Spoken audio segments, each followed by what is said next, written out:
The advice and opinions expressed by the host of Autism Live and her guests are meant solely as suggestion and should not be in any way construed as child-specific advice. The Center for Autism and Related Disorders advises working with a board-certified behavior analyst who has experience with autism before starting any intensive behavioral intervention. Any choices you make in determining your child's treatment are completely at your own discretion.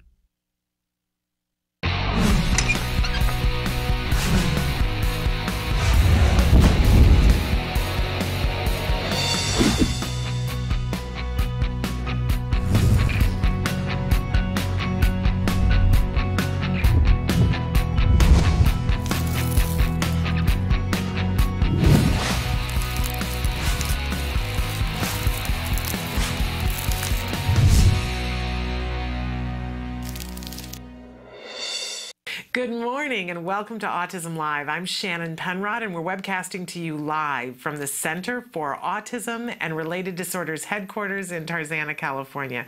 Welcome. It's Thursday. I know that almost all of you have kids that are back to school this week. We've got a lot to do here. We're going to be with you live for the next 2 hours. We'll talk about school a little bit, but we've got plenty of other things that we have to talk about and 2 amazing experts who are going to be with us to answer some of the questions that you guys have sent in. So let's talk about the fact that we love it when you send questions in. This entire show from end to end is meant to be interactive. We want to be a part of a conversation with you to help you to get to the progress that you want to make, not the progress that somebody else thinks you want to make, right? It makes a big difference. We all have different things that we're working on, whether we're on the spectrum or whether it's somebody that we love that's on the spectrum. We're all trying to make progress, right? For ourselves personally, in our lives, in our work, all those different places. So we welcome you, no matter who you are. If you're a parent, teacher, practitioner, and you're working with an individual who is on the autism spectrum or who has other very specific deficits that you're wanting to help them to overcome or to make progress on. We also welcome you if you are an individual who's on the spectrum yourself. We love your point of view. And honestly, that's what this whole thing is about, is helping you to get the progress that's meaningful to you. So be a part of that conversation. Tell us when we're helpful and useful to you. Tell us how we can be helpful and useful to you. And please tell us when we're not being useful, because, you know, I don't have the expectation that we are always going to get it right. I hope that you don't have that expectation either, but please tell us when we're not getting it right, because we want to get it as right as we can. How's that for a deal? So anyway, Kelby is going to show you some of the different ways that you can get in touch with us, some of the different ways that you can communicate with us and be watching the show. I will remind you that our homepage is autism-live.com. Lots of things to do there, but we hope that you will take the opportunity. You can be watching the live show there, or you can be watching the most recently recorded live show, and you can also participate using the live feature, which is just to the side of the screen on autism-live.com. There are a couple of boxes. The top one, you'll see the question that we're currently answering. That's only if it's through the live feature, because sometimes we get questions through Twitter, sometimes we get questions through Facebook. I don't have the ability to put those up on the live feature, but if we get one in the live feature that we can share that doesn't have personal information, I'll put it up there. And below that is a white box where you can put your cursor, and anyone in the world can do it. You don't have to be a member of a club.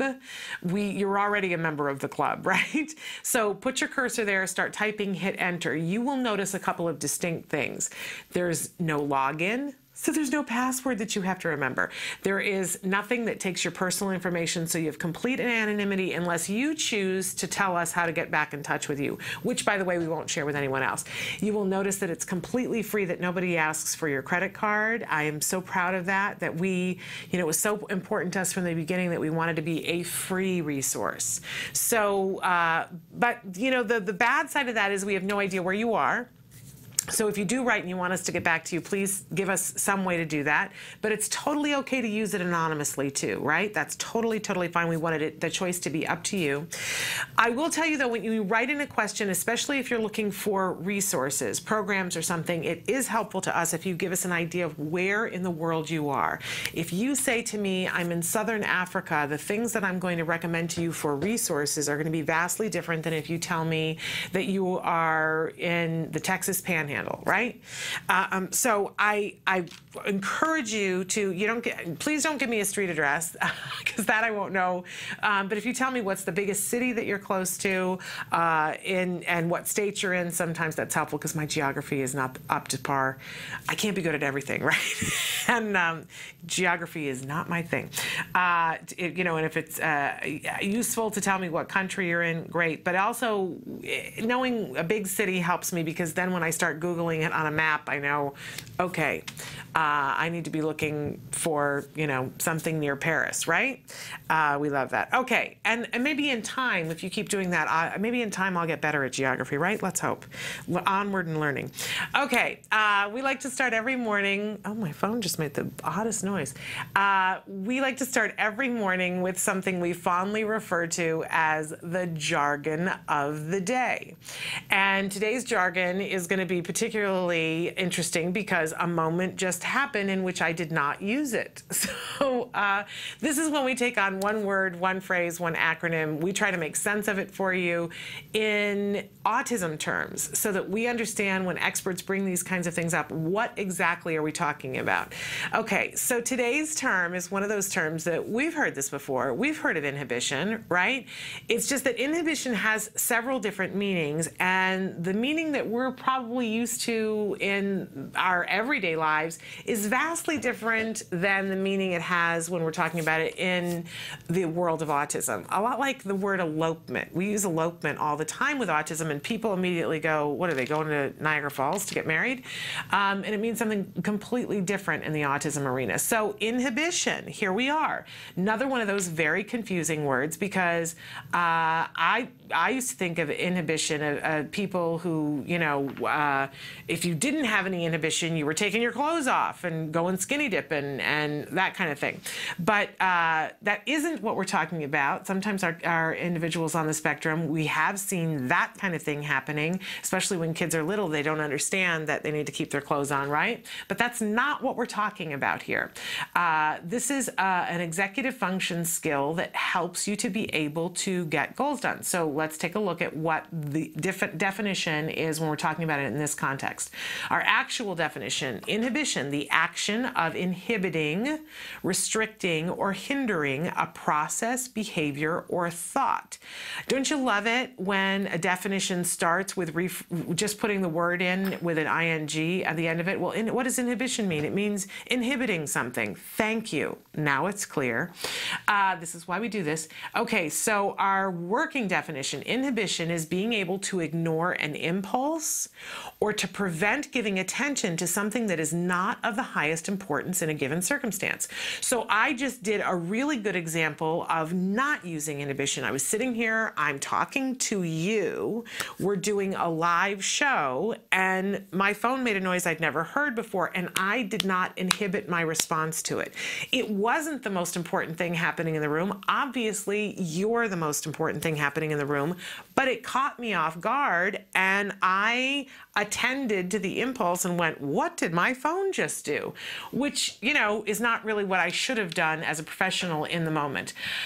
This happens to all of us, and it happens in lots of different ways. We talked on Tuesday about what executive functions are.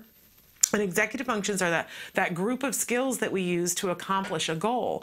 Well, and we talked about that one of the things is that you have to plan and you have to start on a path and then check to make sure, is that effective, right?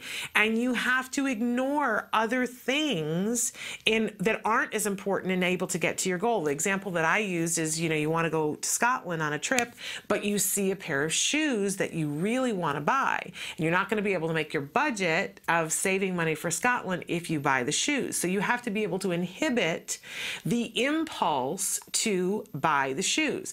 Now, that seems all very clear, but when you stop and think about how often in the day we make little teeny tiny choices that affect how successful we are. In just a few minutes, we're going to be joined by Dr. Adel Najdowski, and she truly is the queen of EF skills. And I remember when she was explaining this to me, she was telling me an example of a parent that she would see every single morning as she was driving to work, and this parent would be running down the street with a child that's like, dressing themselves as they're going, and a baby in the stroller, and, her hair wet and running. And she, assumed that she's trying to get the little one off to school on time or to get to some place. But she was, every day, Dr. Najdowski would drive to work and see the same woman running with fear in her eyes because she was late. And I can relate to this because I have been known to be late occasionally in my life, and laughing inside. It's something that I struggle with. And Dr. Najdowski was saying, this person just needs to, she probably has a plan, but there's probably something that happens every single morning. And I started thinking about it. And I said, well, I tend to be late for things. And she said, well, what is it that's happening that makes you late? And I said, I can tell you exactly what it is. I go to leave the house and the phone rings. And so I pick up the phone and now I'm 10 minutes late. And she said, oh, but you see, in that moment, you have to inhibit the impulse to automatically go and pick up the phone, because maybe the phone, who's on the phone, isn't as important as being on time, that you're making a choice in that moment to attend to the phone. And you could, if where you're going and being on time to that place is more important, you could make the choice to inhibit your response to the phone ringing. It was like somebody set off a light bulb in my head. I went, oh, I honestly did not realize that every time I was leaving the house, I was making a choice. I wasn't thinking of it that way, but I was making the choice to make whatever was on the phone more important than me being on time. I don't do that anymore. I now make a choice in the moment. I frequently will go over to the caller ID and look at it and say, oh, I can call that person back. I can talk to them in the car, especially if my husband's driving. I can call them from the car. I don't need to stay in the house and be trapped here and now we're 10 minutes late. Or, this can wait. That's more important. I make a choice. Now, sometimes do I answer the phone? Yep, because in that moment I make a choice. This is more important than where I'm going. But I acknowledge it as a choice, and I'm not as stressed about being late. I might, then be late and go, I had to take an important call. And that's the truth, and I'm not, running with fear in my eyes. There are so many things that we have to be able to inhibit our response to be successful at. So I like to start with myself, and I ask you guys to start with yourself. What do you need to be inhibiting your response to in order to be successful with your goals? Look at what you're hoping to achieve. I asked you the other day, what's the mistake that you keep making?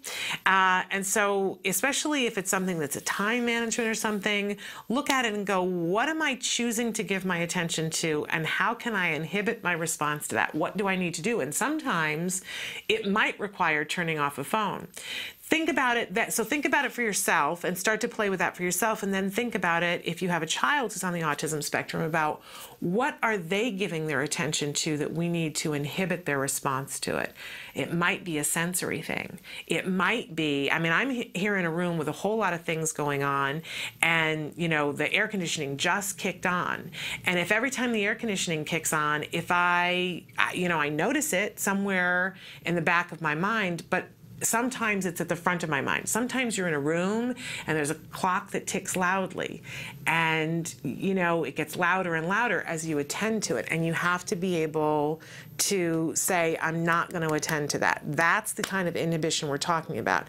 So it has huge ramifications for an individual who's on the autism spectrum to be aware of what you're attending to and to build skills to inhibit your response to it.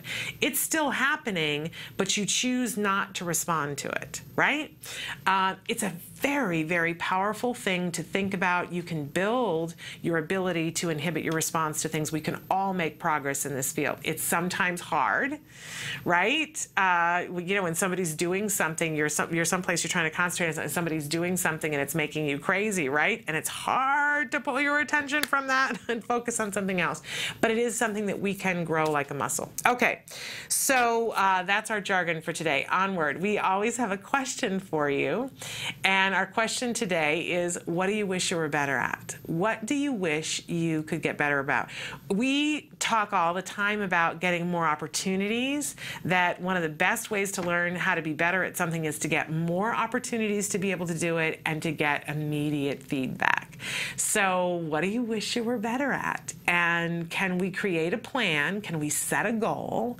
Can we use our EF skills to get you to the goal at being better at what you're better at by using inhibition and a bunch of other executive function skills? I bet we could, if it's something that you really wish you were better at. So hopefully we'll get a chance to look in later on to see what you guys wrote. As I mentioned, we always have a topic for the week. This entire week we've been talking about executive function skills and how they can help all of us. There is not a single person on this planet who couldn't be using executive function skills to get more done that's important to them. We don't want to just get more done, right? I really don't care about getting more dishes clean. I'm sorry. I'm sure that it matters to other people. It's just not on my priority list. But I'd like to be a better writer. I'd like to have that goal to be a better writer. I'd really like to be a better parent. I'm not saying that I'm a crappy parent. I have my moments that I am, but I have other moments where I, get a little. But whatever is important to you, if we use our executive functions, we can accomplish more, and that's a wonderful thing. And we are going to talk about that today because of the things that we have going on today. We have Dr. Adel Najdowski, as I mentioned before. We call the segment with her "Real Progress with Dr. Adel."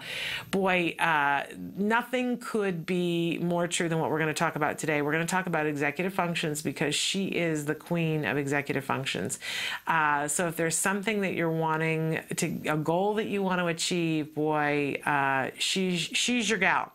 And then in the next hour, we'll have Dr. Jonathan Tarbox. He's going to be here answering some of the questions that you guys have been writing in, some that we didn't get to earlier in the week, some that you guys have written in this morning. And then if we have time, we're hoping to give you a little bit more autism news that we didn't get to yesterday. So stick with us. We got a lot to do today, but first up, we're going to watch this, and then we'll be back with Dr. Adel Najdowski.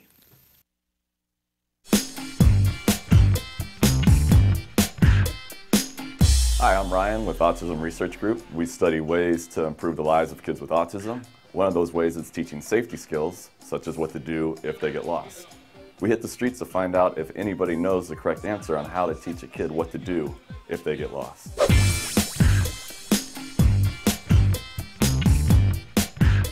You're teaching a child what to do if they get lost. Yeah, you're trying to make them independent so they have the skills. Gotcha, okay. Well, give them a compass. Code name's good idea, Centurion. We always have this whistle. Oh, I'd also tell the kid, don't get scared. You're gonna be all right, man. This is just the world. This is planet Earth. You're at home here. As long as you're on planet Earth, you're at home. As long as you're on planet Earth, you're home. This guy's a genius. With that flawless logic, he just solved our homeless problem. And as for the unique sounding whistle, although very cool, it'll probably only work if you're in close proximity. And a compass? I have her call me. Yeah, she don't have a phone. Parents are like, you're too young, you don't need a phone. Establish some sort of meeting place. What if they can't find a meeting place? Because sometimes the kids get nervous when they get lost. Yeah. So like a backup plan, plan B. Yeah, I don't know. No, not really. Let them go and find a new kid. Yeah, I've got a different one. Yeah. There's not much you can do. There is stuff you can do. Like, That's right, there is stuff you can do. In 2012, myself, along with my colleagues, Dr. Jonathan Tarbox and Dr. Adel Najdowski, published a study in the Journal of Applied Behavior Analysis on teaching kids what to do when they get lost. The study demonstrated how 3 simple things, rules, role-playing, and praise, were effective in establishing these help-seeking behaviors. The benefit of this method is it doesn't require the child to have a cell phone or to have to locate a meeting place, which might be difficult if they're in a place like Disneyland. So once again, our method included rules, role-playing, and praise. Let's head back outside and learn about some of these rules. They should yell out loud. Can't find my mom, help me. maybe yell out and scream for help. All right, scream really loud. Correct. And if that doesn't work, then, I don't know. well, they could seek help from someone. Find an adult. go to a vendor, you know, and say I'm lost. Or Find an adult, like a police officer or a fireman or an employee in the store, and tell them, and maybe they can help you contact your parent. It really is that simple. You don't need to get your kid a cell phone. You don't need to establish a meeting place that they might not be able to find when they're lost and panicking. And you definitely don't need to give them a compass. All your kid has to do is 3 things. First, yell mom or dad real loud. 2, if that doesn't work, find an employee. And then 3rd, tell the employee they're lost. If they can't locate an employee, then tell them to find a mother with children, because that's probably the safest person to approach. I'm not saying that most men are predators, but most predators are men. That is a fact. I've read it in a fortune cookie. All right, so you've gone over the rules with your kid, and you've quizzed them, and they're able to tell you the correct responses so they understand the rules. But is that enough? How do you know they're going to perform correctly in a real-world setting? You need to get out there and find out if they can actually do it. So you'd go over the rules and tell them, like, do this, do that, but how would you know if they actually knew what to do? If you wanted to shoot a basketball, and I just told you, oh, when you shoot a basketball, do this, this, and this. I never practiced. You never practice. Yeah, so it doesn't matter how many times we go over the rules or how well you can repeat them back to me. It's not going to change until you get on the court and practice. maybe do like a, you know, a little skit with them. Like a role play? Role play, yeah. Your child, you're lost in the toy aisle. Okay. What do you do? I'm an attendant, walking around. I'm lost. I don't know where my mom is. And then once you practice, you just like praise them, give them feedback, like, good job, you did it. Like reinforcing it. Yes, this woman wins the prize for best comment. She pointed out the most important part of learning, reinforcement. Now, in our study, we used praise, but for your kid, you might have to use something else. You might have to buy them a treat, a toy, take them to their favorite restaurant where they can eat unhealthy food and run around and climb through plastic tunnels that have the unmistakable scent of urine, and then play games spending $20 to get a plastic little spider ring that they will eventually lose in a ball pit. The point is, you need to reward your child for correctly demonstrating what you've been teaching them. Okay, I'm gonna call her. Hello, your child, Ryan Ouches is missing. There you go. Woohoo! Yay! So you tested it out I'll in the try. store to make sure I knew it. I had the rules, Yes. we role played it, and you made sure I knew it, and then like you said, good job, and all that. Now we're good to go. We're good to go. All right. Done? High five right there. Yeah. So there you have it. Give your child the rules, get out there and practice, and reward your child for responding correctly. For more information, please visit us online at autismresearchgroup.org. I'm Ryan Bergstrom. Thanks for watching. Yes, ding, no. Yes, this woman wins the first, yes, this woman, yes, this woman wins the best. Yes, this woman wins the first place. Yes, this woman wins. Why can't I say woman? Yes, this woman wins. What's the line? Yes! Welcome back to Autism Live. We're here with Dr. Adel Najdowski. We call this Real Progress with Dr. Adel because it's an opportunity for us to be able to talk to Dr. Najdowski and figure out how we get to the next level. You're very good at that, in particular with our subject today. I mean, there are many things that you're good at, and I don't want to shortchange all the other things, but she is the queen of executive functions. I'm sure I'm not the only person who says that to you, right? Well, people call me the Terminator simply because I have a very good EF repertoire myself. So yeah, and if you need something, if there's a goal that you want to achieve, everybody wants to run to you and have you be a part of the team to work on something because you know how to get that done. That's a great skill to have. I have kind of like the machine attention skills. Where I can just sit and do something for hours and hours. But it's also useful because it's not just that you're able to do that, you're also able to teach that. And that's a pretty amazing skill too, because sometimes somebody is good at something but they can't teach it, but you're able to teach it to the people. I've worked on your team before, and my EF skills were better as a result of doing that. But beyond that, you're also able to teach that to clients. We've been able to see that over the years, that you've been able to help individuals on the autism spectrum to hone their executive functions, and life gets better when those things are in place. When they're kind of automated and there and you don't have to think about it, life gets better. I have a 15-year-old guy on the spectrum. He's a newer client of mine. And one of the issues with him is that he was getting D's in all of his classes. And really it wasn't that he wasn't smart or able to do the work. He's able to, but he just wouldn't be organized enough to ever get it turned in.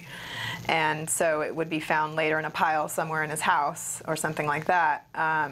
And so over the summer, because he didn't have school, we worked on teaching him to organize portions of the house, and we started with his room. And it was so messy, like stuff was just coming out of the room into the hallway. And we just started with a small amount. Which is kind of typical teenager, right? That's kind of how teenagers do. Well, your teenagers won't be that way, but yes. I think that most people who have teenagers would say, oh yeah, that's a typical teenage bedroom. It's chaos. Yeah. Which is not conducive to them doing well in school or doing well in life or setting them up for success. But I think a lot of parents go, I don't even know where to start with that. Yeah. But you well, my 9 and 6-year-olds don't even throw their clothes on the floor. They put them in the hamper when they take them off. So their rooms are clean. They make their bed every day. Well, not my daughter, but I'll make her do that when she can actually make the bed. Right now, that's difficult for her. But you were able to work on these things over the summer with the 15-year-old. You started with a small area. Yeah, so what we did, and it seemed kind of like a little crazy, and I saw him looking at us like, seriously, you want me to do this? Is we made him write down. First, he had to figure out what the goal was, and he had to write down a goal. Okay. He had a hard time coming up with the goal. I think that's a good point for everybody, because when you say to people, well, what do you want to do? Sometimes it's and even if they have an idea, it's hard for them to get it concise. Right. So being able to define what the goal is. So he would say it, and then we'd say, okay, write that down. And he'd be like, are you serious? Yeah, you're going to write this down. Okay, now the next thing is, what are the steps you need to achieve that goal? And that was the really hard part for him. He just couldn't even figure out the steps. And at one point, we were cleaning off his desk, and we were coming up with the steps, and he was saying, well, I guess I would take everything off the desk and move it somewhere else, like over there.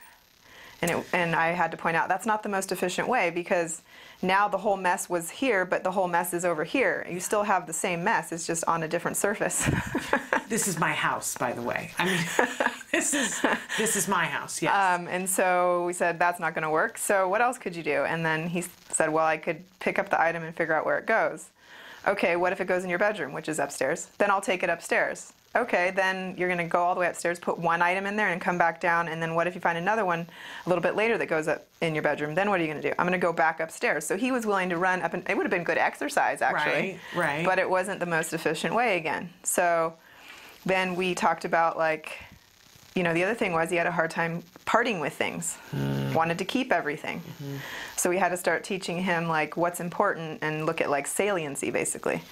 He had so many stuffed animals. He's 15, and that he wasn't willing to get rid of.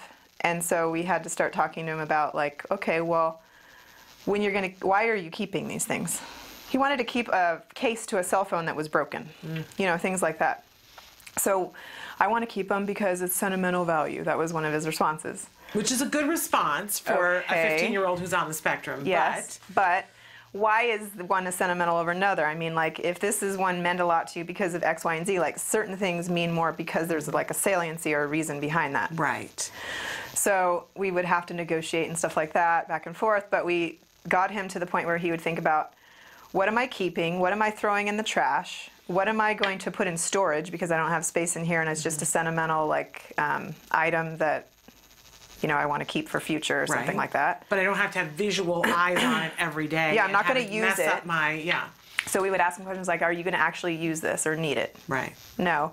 Okay, why are you keeping it? Because, it's a milestone or something like that in my life. Okay. And then what can you donate? Okay. And then we also got him to think about, when you're cleaning off your desk, making some piles or having, like, containers to put the things in, so he would make one trip to do different things, and just learning how to organize. And all of that was difficult, but he wrote down all the steps.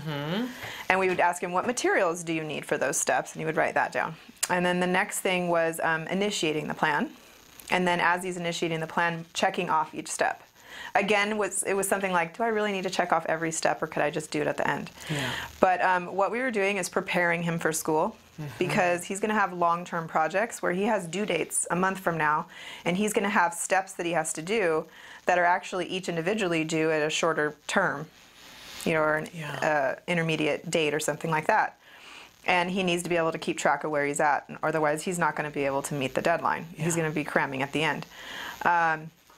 And then after he was done checking it all off, then we actually had him evaluate himself. So we said, how do you think you did?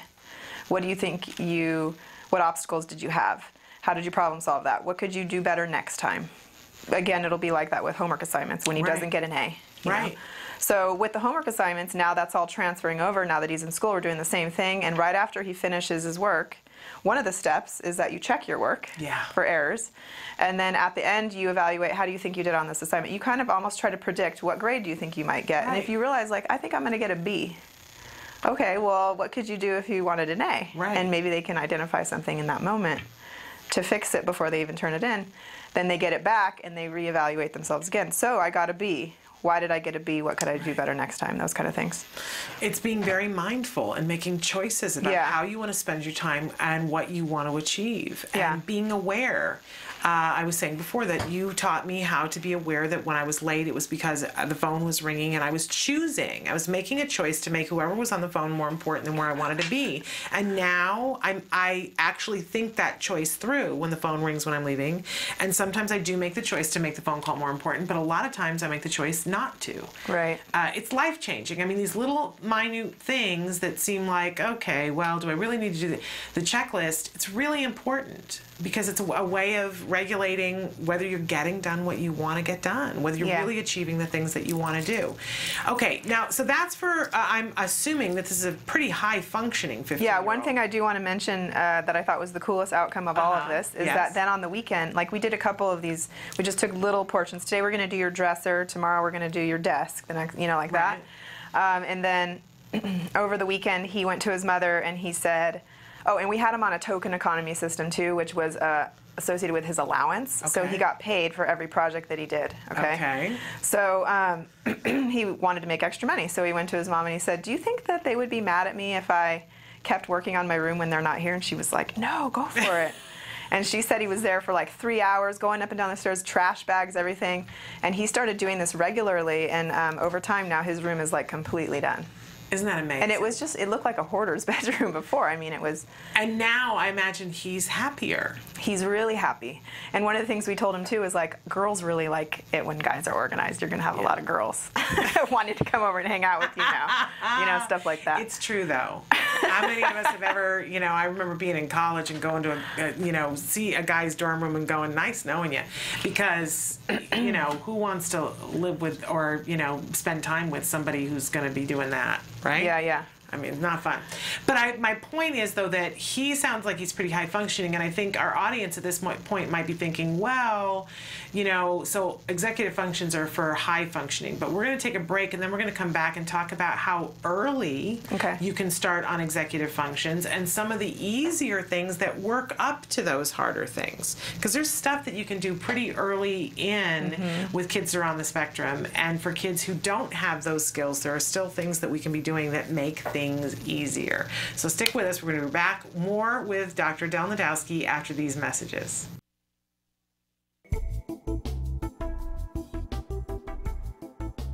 Skills is an online program that provides assessment, curriculum, positive behavior support planning for challenging behavior, and progress tracking, and it does this all in one place. The skills assessment and curriculum addresses 8 areas of development, which even includes advanced higher level areas such as executive functions and cognition, which pretty much makes skills the only ABA-based set of curricula for teaching more complex skills, things like problem solving, planning, self-management, perspective taking, and even inferring and predicting others' private events. Skills is a 4-step system. Step 1 is to add the child to your account. Step 2 is to start assessment. The skills assessment is the only ABA-based assessment with psychometric research demonstrating the language subscale to have excellent reliability. Every area of human functioning and typical child development from infancy to adolescence was researched, making the skills assessment the most comprehensive of its kind in the world, and we're quite proud of that.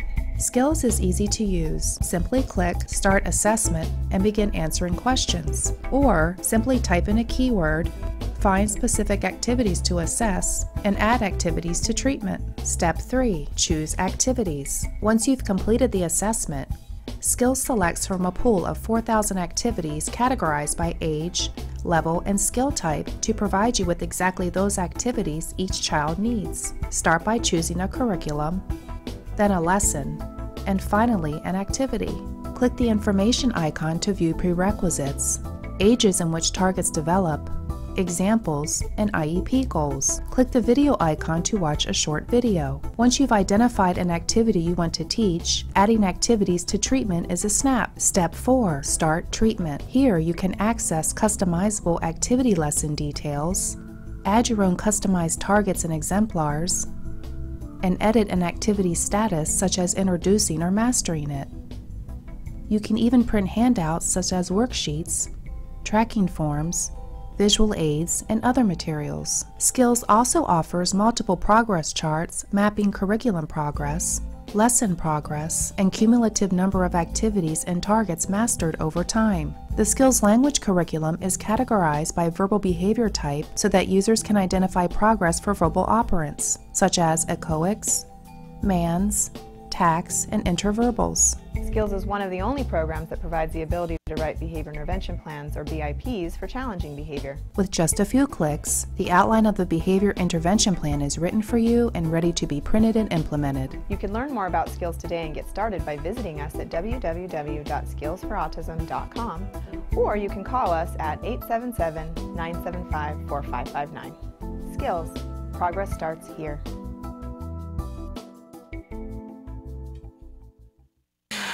Welcome back to Autism Live and to Real Progress with Dr. Adel Najdowski. We've been laughing because I've been talking about my EF issues during the break, which we're going to talk about during the next segment, because I said to Dr. Najdowski, I think I need you to come to my house and show me how to deal with paper, because paper is the thing that overwhelms me, and so she's got some ideas for me, but we've been laughing at how ridiculous I am. But I'm sure that some And you got me to thinking about one of my best friends who has like the worst EF skills I've ever seen. You know, and good, smart people. Oh, she is so brilliant. It's ridiculous. Yeah. She could write the most eloquent paper, but she's not. Yeah, and sometimes that, you know, have you ever had the experience, those of you who are watching, where you look at somebody else who's just wildly successful and you go, you know, I know people that are better at stuff than they do than they are, or maybe I could do that, and I don't know why. Why is that person so successful? And honestly, what I have discovered at this age of my life is that they had better EF skills, that they were able to set the goal and follow through and do the thing and pay attention to it and not get sidetracked, you know, and you know, I want to work on that a little bit. Not because I want to chase them, but I want to be able to do what I want to do, and how nice that would be. So we're going to talk about my issues, and I have plenty.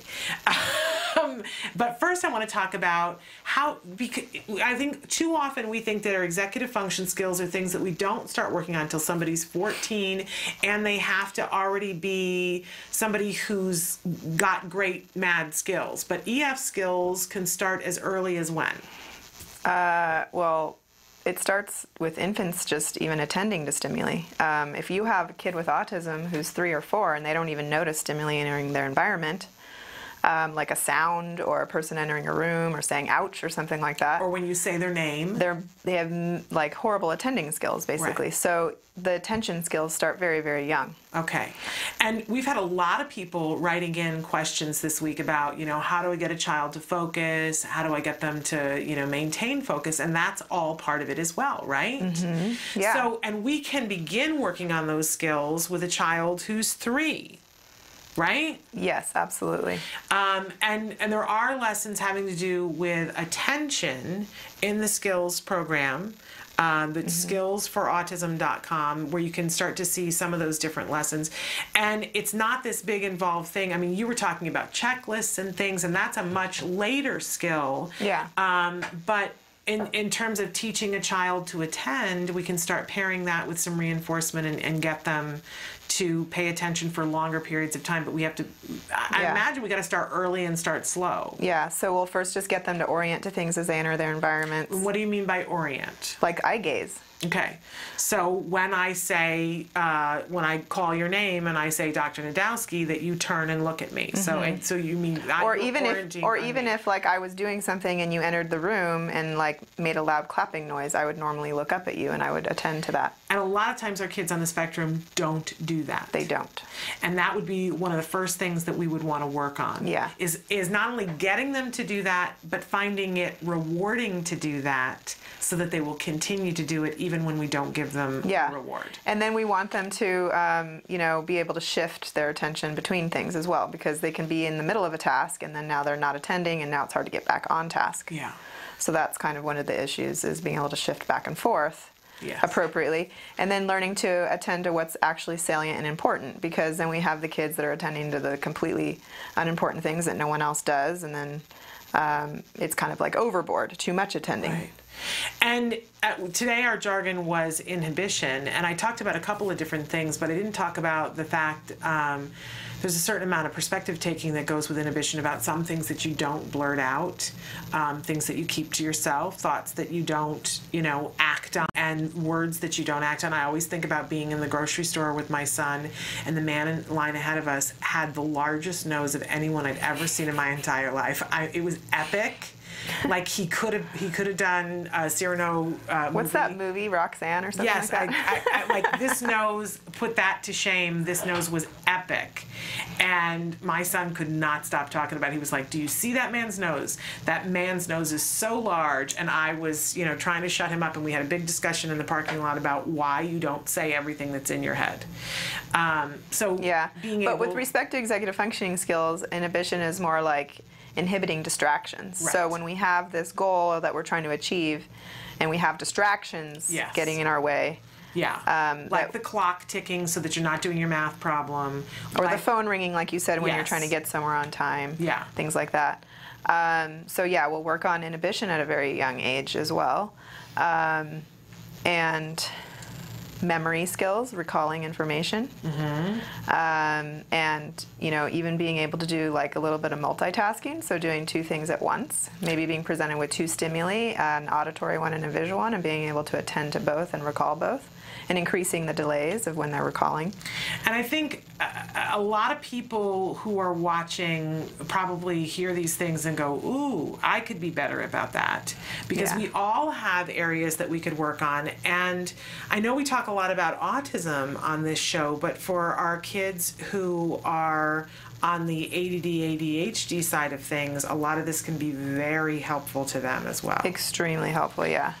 That's where the whole executive functions kind of, it's a construct, but that's where it came from, is mostly with those kids, because that's their biggest deficient area. Yeah. And there's books about this with these kids and stuff like that, and there's theories, and that's why they call it executive functions, about where it happens in the brain and everything, but we don't really care about that in applied behavior analysis. But what we do care about is that the behaviors they're saying that are deficient, that are normally associated with what they call executive functions, are things we can actually teach. And I think the disconnect is that some of the people writing about executive function actually think that it's not something that anyone can learn. Right. And they actually think the brain is broken or something in this area, and because of it, these kids will never be able to do these things. But in reality, we know that's not true. Right. Yeah.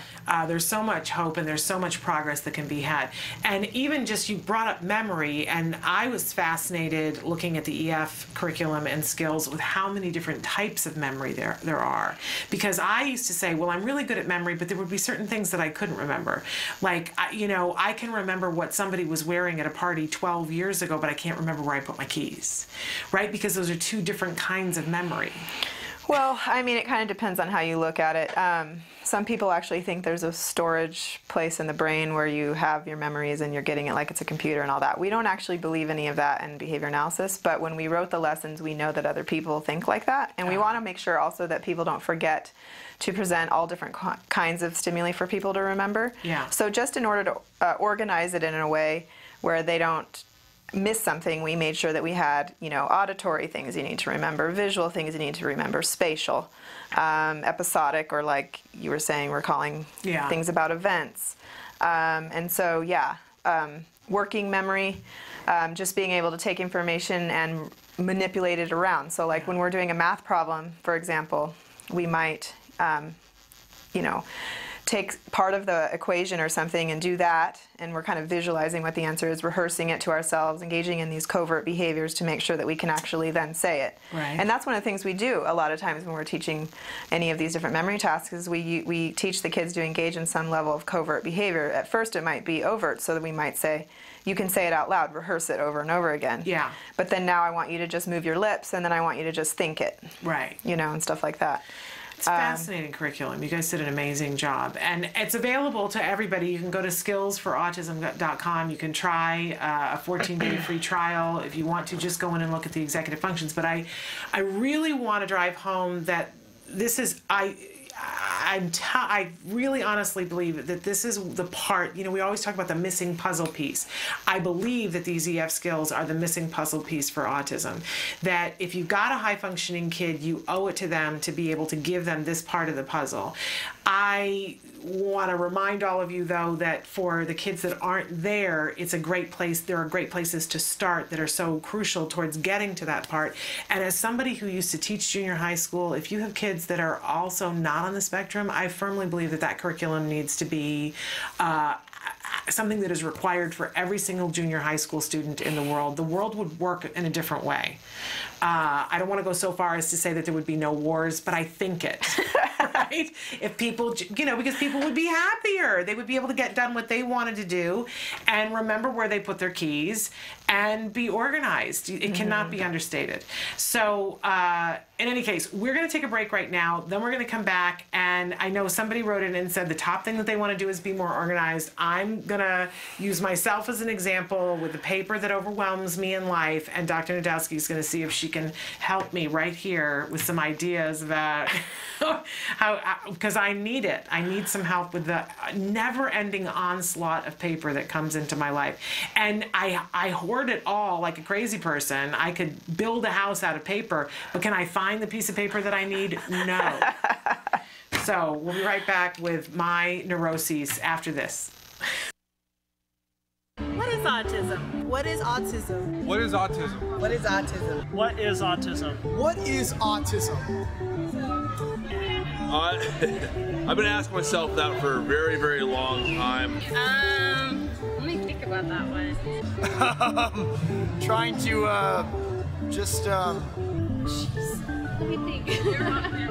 Oh man, that's a big one. Yes. Autism, Autism is a neurological disorder that affects many of our kids in different ways. It's a learning disability that affects the cognitive functions of the brain. A lot of people have the misconception that it's a disability, and it's really not. I look at it as like a special gift. When one person thinks differently from another. It's an opportunity for everyone to learn to understand someone that's a little different than them. Autism is the ability to educate. They're given so much talent in different areas. To me, autism means a chance to be with and be around people you really care about. Autism is beautiful. It's a way of seeing the world differently. It's always unique, totally intelligent, and sometimes mysterious. Happiness that comes out of my son's hard work. It's a movement. Unpredictable. That's right. Awesome. Love. The field I want to work in. Laughter, fun, joy. Autism is beautiful to me. I want you to remember these three words. There is hope.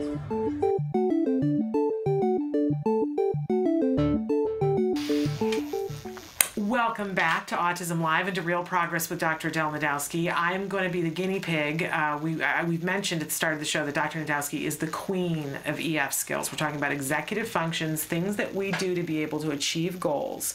It's many, many different elements to be able to make the progress that you want to make. And we were talking with her earlier about a young gentleman that she was working with and how she helped him to get organized. And as she was talking about that, I was thinking about the papers that I recently moved from my dining room table onto a counter because I'm rearranging the chairs on the Titanic. is exactly what I'm doing. And I was saying to her during the break, I need your help. I don't know how to have a system that works with paper so that the things that are important to me I don't miss. Clearly what I've been doing for the last many years isn't working because I can't find the most important phone numbers to me because they're written on a paper plate and they're shoved somewhere in a cabinet, you know, right? I mean, I'm just being honest here. And stuff gets mixed up with the homework, and Jem's homework is getting more multi-step, and I've said we can't have stuff on the table when his homework is there, but then that means bills go over there. That's not a good plan either. So help me, Dr. Najdowski, and hopefully it will be meaningful to somebody else out there too who's drowning in a sea of paper. Well, and I'd also like to encourage any listeners to please type in your suggestions as well, because I'm sure you have great ideas that I will not think of. It's a wonderful, wonderful thing. So why don't you be more specific? My first thought is like, don't have paper, be paperless. Okay, and you said that, but I don't understand, like, so the mail, my husband goes and gets the mail and he sets it on the dining room table and he'll open a couple of things, but he'll leave other things for me to open. And so then I'll come home and some things are opened on the table and I'll open the rest of it and I look at this and I go, oh, this is a thing that we might want to go to. So I'm going to put it here in this pile of things that I think that are important that I want to do something with later on. And then I open the next thing and then the phone rings and I go and do that. And I come back 2 days later and my husband doesn't know what this pile here meant. So he put other stuff on top of it. So 6 months from now, when I go through and sort it and I go, oh, there was that thing that we missed. Yeah. And it's mixed in with something that was else that was really important, that wasn't, you know, it was twice as important as the thing that I said, oh, maybe we'd like to do this. This was something we absolutely needed to do. It's bad. So a couple thoughts. One is to try to see how you can be dealing with less paper overall. So, but what do you do with that? One of the things I did, yeah. Do you still get your bills in the mail? We do. And you like send them a check or whatever? My husband does that. So one of the things I did is I went paperless on all my billing. It helps the environment. Yeah, and Go I green. fully agree with that. So they don't even mail you a bill. No. They email it. Email it, and then on my email I have folders, and they're all organized by the billing company, and then it's by year. And when I get the email, I just move it over, and it's always there and easy to get to. And then they don't send me stuff in the mail anymore. So mostly what I get is junk mail. And I try to go through it every day, and I try to throw most of it away, and I wish there was a way I could get them to stop sending it to me. Yeah.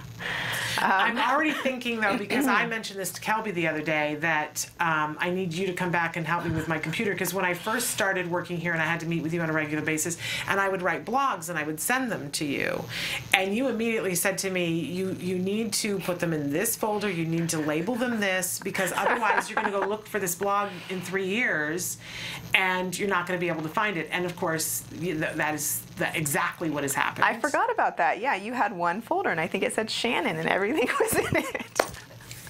Well, now it looks like that folder exploded on my desktop of my computer. You've seen my computer when you've gone in and had to log me out to get on it. I think we need a class in how to do that in the computer. What folders you do, because I didn't listen when you taught it to me. You didn't listen, and now you're admitting it. Well, I don't. All right. Or I need to work on the memory. I don't remember it, so I think I'm going to need that lesson too. And I think there are a lot of people out there that, you know, of course, there's a folder named Shannon. Why would you have it be anything else? Okay.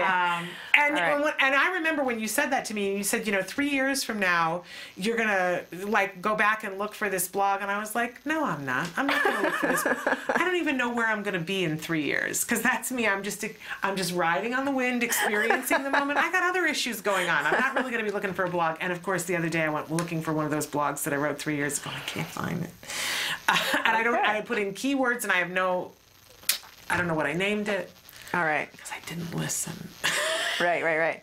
But you're going to get some mail, obviously, that's important. Like, for instance, I got vehicle registration stuff, and it's not due for another couple months, and I could just throw it in a drawer and forget about it, which is fine. I actually do that, but then I put it on a calendar. Okay.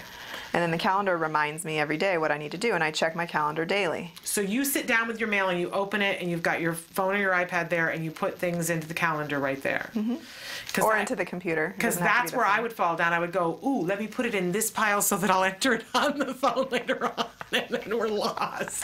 Then it's all chaos. And then you said you wrote a phone number on a paper plate. Oh, well, there are so many paper plates in my house with phone numbers, and there's no name next to them. And I'm guessing you did that because you're on the phone, so you can't put it in the phone, but as soon as you hang up, put it in the phone and throw the paper plate away.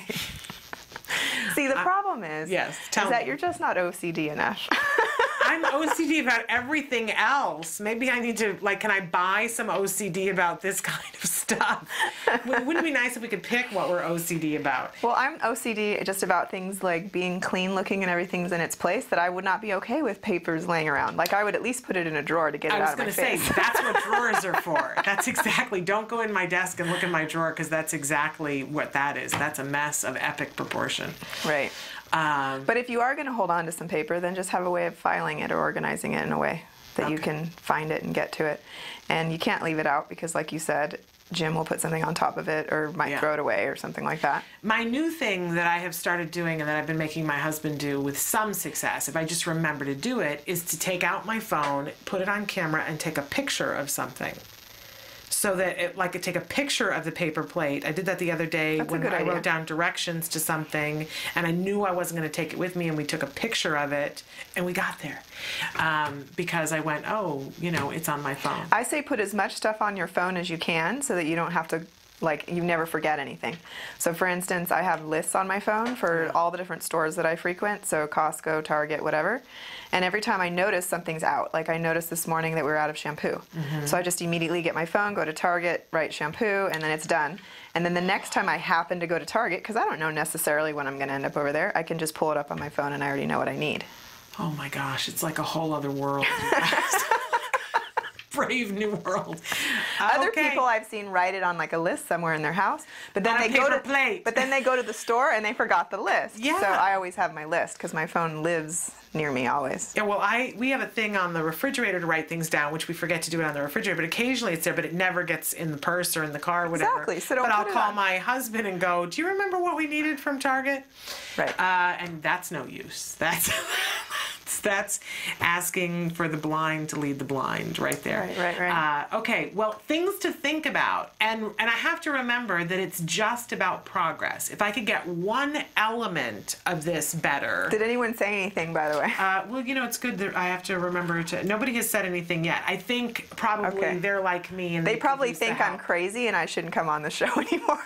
No, I think we would all like for you to come to our house and organize it for us and show us how to do it and go through our computers and put all the files in, because for you it's just like second nature. For us it feels like Mount Everest. Right. But I have to remember progress, not perfection, and just to do a little bit. Like you said to the young man, let's work on your desk today, and then let's work on your night table. And what he found was it was so rewarding to do the desk that then he wanted to do it all. And I suspect that would be true with all of us, even me. Anyway, okay, I've digressed greatly, and we're almost out of time. Okay. But, okay, we did have a question from a viewer, though, about EF on skills. Okay. For the ECOIC program, and again, we're talking about in skills for autism, having a child listen and repeat what is being said, does the response have to be verbatim and thank you? Okay, first off, that is not in the executive functions curriculum. That's in the language curriculum. Okay. But that's okay. All right. For teaching ECOICs, the whole point is for the child to actually repeat exactly what you said. So yes, they do, but you are going to be doing some shaping. So if their articulation is not very good, you're going to be reinforcing the approximations towards that eventual terminal thing that they're supposed to be saying, or desired thing. Okay. And if you guys were trying to write in, I apologize. We just had gotten booted off the live feature. We're live again, so if you were trying to write in and it wasn't working, that's why. Okay. But so I just to catch up with what you were saying, we do reward approximations, and we're constantly moving the goalpost further along to get them to say it verbatim. Yes. Okay. Fabulous. Thank you so much. This has been great fun. Probably life-changing. I need to go home and look at how I do the paper thing. And I'll report back. And before you leave, though, I have to say, and I always ask you guys, we love to get updates, and there was a question that you had answered a couple of weeks ago. Somebody who had been working on getting her child to eat a strawberry, and they had been stuck for a while on it. And so we were in a conversation here with Dr. Najdowski, and I just want to thank the parents for writing back in and saying how amazing it was that you guys were able to take some of what Dr. Najdowski said, that it clicked with you, and there was an organic moment where you decided to do something based on that, and your child ate a strawberry for the first time. Yeah, and I just want to say thank you so much for sending the Facebook video, because did you watch the video? I didn't watch the video. Yeah, you guys videotaped it and you put it on Facebook, and it showed him eating strawberries, and it was so exciting. Isn't that wonderful? Cool. I get chills thinking about that. So we love it when you find something here that's of use to you and that it really is meaningful to you, and we love it when you tell us.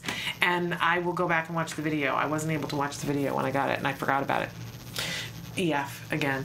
But thank you for writing that in. We love to hear about progress. So thank you for being here and helping us always to make progress. You're welcome. You're wonderful. Thank you for having me. All right, we are going to take a break now and go to the A Word. This is the ongoing documentary being made at the Center for Autism and Related Disorders following a little boy, Jack Riley, who was diagnosed with autism at the age of 2. Take a look as we see how things are progressing with both him and his growing family, because he's about to be a big brother. This is the A Word.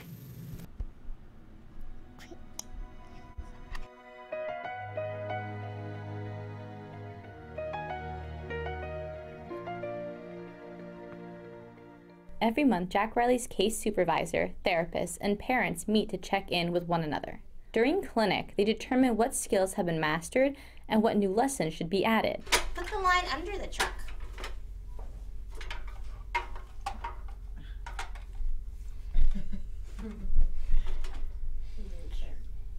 Where'd it go? Oh, well, what does that count? Under. Oh no! What sound does a lion make? Roar. Roar. Can you put the lion in front of the truck?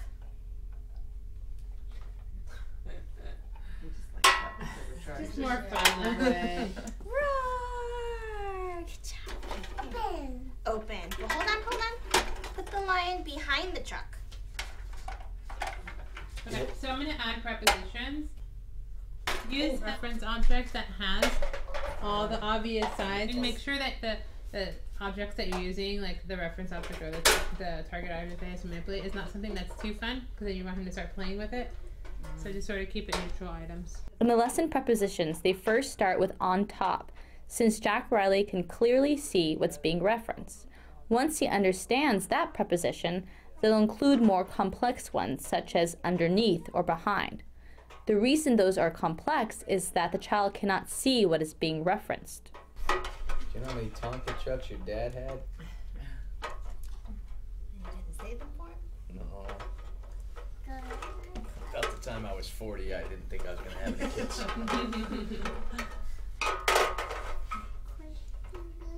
And now look at you. Look at me now. Slow down. Slow down. Look, you gotta get 5. 5? Good. And you can go play, okay?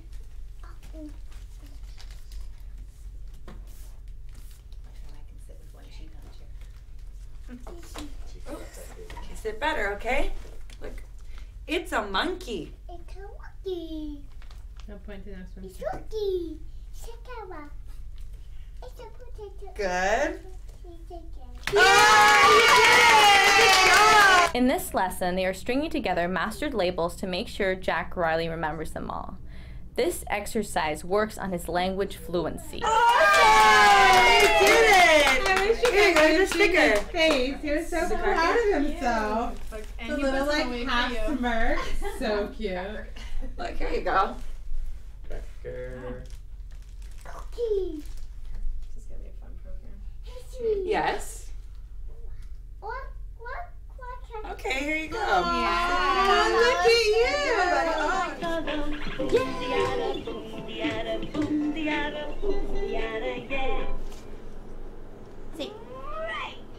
Can I see you talking? Can you say, can I have the guitar? Have the guitar. Sure. There you go. Turn it on. What guitar? Say, can I? Have guitar. Sure. Here you go. Yay! See you soon. Do you want more? Purple iPhone. You want the purple iPhone? Alright, we can work with that too. That's a bit. What? Oh, it is an elephant. What color is it? Pink. So it's a. Oh, bless you. Say it's a pink elephant. A pink elephant. There you go. It is a pink elephant. It was only 9 weeks ago when we first saw Jack Riley independently tagged with joint attention, and in that time he's become a lot more vocal. Jack Riley is needing less prompting to speak, and his speech isn't only reserved for manding, but is becoming more and more social. He wants to engage others in his experience instead of using people only as tools to receive objects that he wants. What do you? Why iPhone? Can I iPhone? Okay, say can I have? Can I iPhone? Okay, you say. Can I iPhone? Say can I have? iPhone. Say can I have? iPhone. Say have. Can I iPhone? Good trying, buddy. That's a good try. Here you go. Kind of all slurred there. It's okay. So that's a new target we have in Mans. We're trying to expand his frames of asking for things because he's so good about saying I want and give me. So we want him to start asking in different ways. So Sabrina wanted us to start teaching him can I have, and then we'll expand to may I have. As you saw in clinic, she wants us to work on fluency too, and he's getting a lot better with the it's a item. I don't know if you remember like footage from like months ago when we were doing labels and all he wanted to say was the object. Like he didn't want to say it's at all. What is it? Say it's. Yeah, it's a chicken. Good job. 2 more stickers. Look. What do you mean by language fluency? Oh, so that when he speaks, it's more fluid. It's not like broken up, and it's not slurred either. Right.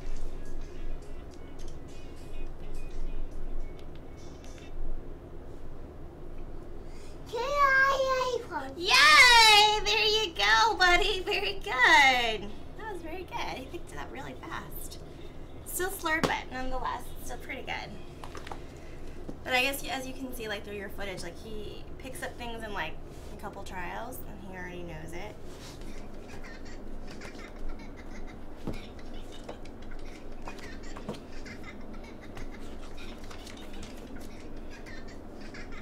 All right, my turn.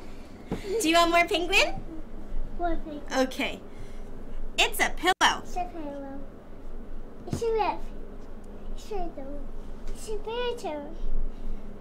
It's a pie. Say, it's a slide. It's a slide. There you go. Nice job. Thanks.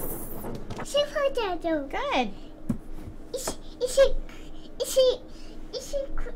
a camera. Good boy. It's a toothbrush. Good job. It's a ladybug. Uh-huh. It's a couch. Good boy. That was really good. He's really getting those ending sounds in the words. It's really good. Yeah, the way he articulates the different sounds in the words, because a lot of those words are really hard to say. It's really good compared to what it was like when we initially taught him. And I know we added the words that he can't articulate very well in echoics, and I guess that helped too, but just hearing the fluency and the way he says it is really good. I'm impressed. But he seems like he's really trying to. Yeah, and he makes all the sounds in the words now, versus, you know, he'll just slur the words like before. Like, what word did he say? It was really good. I don't remember, but like chicken would have been like a slurred word. Like, I don't know. I don't even remember, but. It's like shisho. Shisho. Yeah, but he really tries to articulate every sound now, especially the ending sounds too. Like cat and dog. Like, he really tries. It's really good. A lot of progress. Little Bobby. Huh? You are so smart, Jack Riley. Are you a bobblehead? So lucky. Huh? What? Whoa. What? Whoa. What? What? Say it again. Were you saying something? What? So you're a monkey? What? Okay. Hey, I'm here. What? You want to look? Look. See, I want to look. I want to look. Okay. What do you want to see? Can you sing to the camera? Wait, look at who is that? Jack Riley. Jack Riley. Can Jack Riley say hi? Say, how are you doing? Oh, you want to look at yourself. Alright, show off. Whoa. Hi. Say, I'm Jack Riley. I'm Jack Riley. Welcome back to Autism Live, and what a lovely series, The A Word. I hope that you'll check it out on their YouTube page. Use it as a tool. Use it to be uplifted and know that progress is available to all of our kids. It's a great example of what a single program looks like with a single individual. It's not going to cover what it's like for everybody, but I think it gives you a really good idea of some of the peaks and valleys that happen when you're doing this kind of intensive intervention. I want to take a second to comment. Somebody sent in a message. You know, yesterday we were talking about some really tough stuff about this thing that they're calling filicide, when parents or caregivers of an individual who has special needs, when things get so black and so dark that they commit suicide, and before doing that try to take the life of the person that they're caretaking for. And we talked about some cases that are very much in the news right now, and about the fact that there's always help, there's always hope, but you have to be willing to reach out for it, and that there's a period of time, we know in looking at depression, whenever someone has gotten to that point, there's a period in time in which they cross a threshold and they're not going to be willing to ask for help, right? So we all have to be mindful and ask for the help early and ask for the support. But somebody wrote in and said, comment on yesterday's show about suicide. When I fell into the depths of despair, watching my child and getting the visual of perpetual torment was enough to deter any suicidal thoughts. This show is the best, and thank you for saying that. And you said you give us encouragement and action plans no matter how many walls we run into. Now we feel like we can always find a window, and thank you for all you do. And I just want to say to you, thank you for that. And you know, you guys are a part of this, because I'm right there with you sometimes, and there are days when I feel like I'm that fly. We've talked about the fly who's pressing their nose up against the screen and just keeps thinking if they keep pushing against the screen, something's going to change, not realizing there's a whole room directly behind them that they could fly off into. So we go through this together, and we help each other along the way. I couldn't be sitting here today without the help and support that I've gotten from some wonderful professionals and from the other families that I met along the way who gave me and give me help and support. You guys know, you watch Nancy and I, that we still have our days, right? So I thank you, and I'm so glad that you're finding something here that's helpful and useful, and that you're here and we're holding hands together in this. It's what's important. So we continue to do what we do, and next up we have Dr. Jonathan Tarbox. He's here to answer some of the questions that you guys have written in. So we're going to take a break, and we're going to be right back with Dr. Jonathan Tarbox.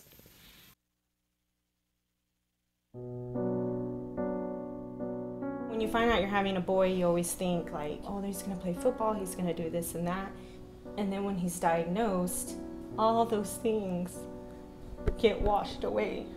It's like that piece that's always in the back of your mind, you know, where is he, what is he doing, is he safe? We really didn't know what we were dealing with. I wish that they could have directed me a little bit more and provided me some information. I was a young mom. I didn't know what it was like to raise a boy, despite a boy with autism. Hundreds of thousands of families are not getting the help they need for their children with autism all around the country. ACT Today is determined to bridge the gap. These families really have to go through a lot to get a grant. The application process isn't easy. The records, the diagnosis proof, they're really battling for their kids. So when we can give them a grant, it is so wonderful to see that they succeed in getting that help for their children. Our founder, Dr. Doreen Graham-Pichet, is an amazing woman, and she is one of the world's foremost authority on behavior of children with autism. She's extremely knowledgeable, and she oversees every single grant we give, she is part of that process.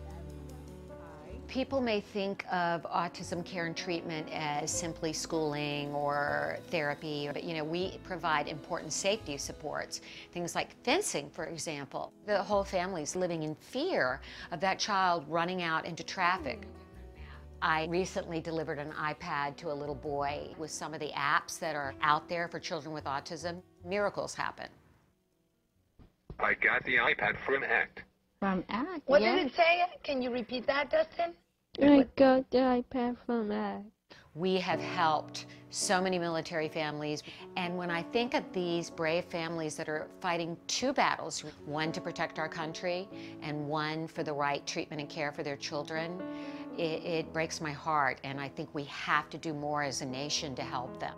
There's not a day that doesn't go by that we don't think about it. Some people say, oh, he's normal. You don't see the battles that I see every single day. My husband does have to deploy, and when they get on that bus, that might be the last time that my kids ever see them.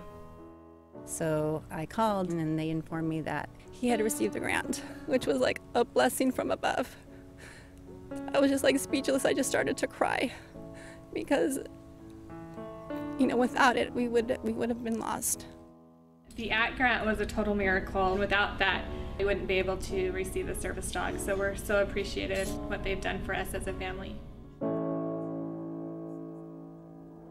Recently, ACT Today funded a program for military children with autism in San Diego, the Inclusion Films program, which is run by Joey Travolta, and teaches kids on the autism spectrum literal filmmaking skills. They learn how to make a movie. Are we ready? There you go, got it. Okay. Everything that goes into the process of making a film goes into everyday life. So they're learning life skills, they're learning to collaborate. It was really nice to know how much they were enjoying this camp, and they're with people who are supporting them and are making them feel great about themselves and their differences and their similarities. And I get two kids that are working together and apart and together and apart, so it's an interrelationship as well as a camp and a learning experience. It's so fulfilling when I get letters. One stands out for me, a boy who was 14 with Asperger's, and we gave him a grant to go to a drama camp. He wrote to us and said, "Dear ACT Today, thank you for letting me belong for the first time in my life." These kids are remarkable. We underestimate them. They're so knowledgeable, they're so capable, and we can change the life of a family, which means changing the life of a community.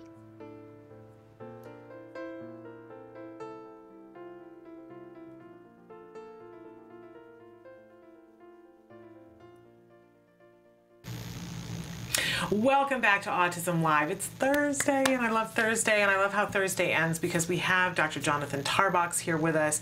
He is the Director of Research and Development at the Center for Autism and you're the head of Research and Development. I knew Director's correct. You got it. Okay. But you're the director of the Autism Research Group. You are an amazing individual in this field of autism and a gift to us who are parents because he speaks in a way that we don't have to get out of dictionary. Or what is that big, huge dictionary that I used to look up all the time? Oxford English? No, it's one that's ABA terms. It's like the Cunningham. Oh, Career and Heward? Yeah, it's a big doorstop. Yeah. And it's what we need if we don't have jargon of the day. But instead we have jargon of the day. So we don't need to have that book to look up things when he's talking to us about it. And so that is a huge, huge gift to us. So I thank you for being here. It's always a pleasure. I want to remind everybody that you have the opportunity right now to be writing in questions. We do have some questions that we want to get to. And I want to start with one that's a little open-ended. My son was recently, this came in this morning, so I hope you're still watching. My son was recently diagnosed ASD and ADHD. I don't know what to do next. Where do I start to get him the help that he needs? We don't have an age, and we don't have a location. If you're still watching while we're talking, write that in and tell us age and the nearest big city that you live in, because that will help in some respects. Absolutely.